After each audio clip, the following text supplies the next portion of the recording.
Mapapagod, pero hindi susuko. Alam mo ba na may dalawang uri ng pagod na pwede mong madama? Una, yung pagod na itutulog mo lang at pagising mo, okay ka na. Pero may isang uri ng pagod na talagang kakaiba. Yun ay ang pagod na hindi nadadaan sa pahinga.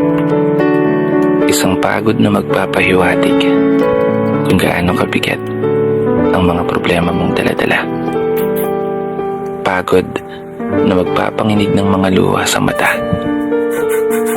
Pagod na magdidikta sa'yo para sabihin ayaw mo na. Mapapatanong ka na lang talaga, saan nga ba ang direksyon ng aking mga paa? Mga paang tila pagod na sa kakahakbang.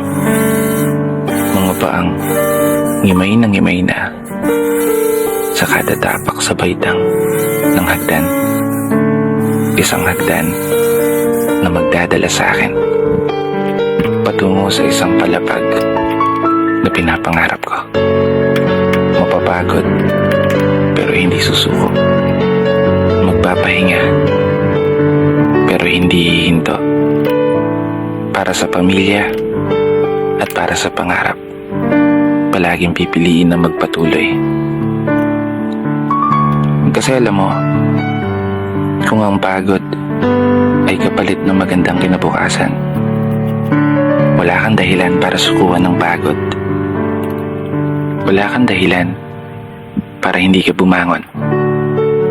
Wala kang dahilan para tuluyang magpalamon sa pagod na magbibigay sa iyo ng mga hamon at pagsubok na susukat sa iyong katatagan at kagustuhang makaahon, kagustuhang umasenso at kagustuhang magtagumpay at tuluyang makamtan yung magandang buhay na gusto mong mapasakamay.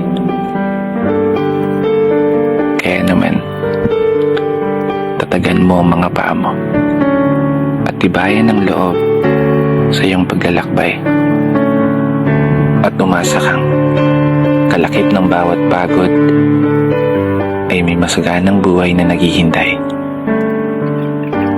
Sige, umusad ka. Dito na nagtatapos. Kaya isang pagpupugay para sa lahat ng mga tao na patuloy sumasabay sa hamon ng buhay.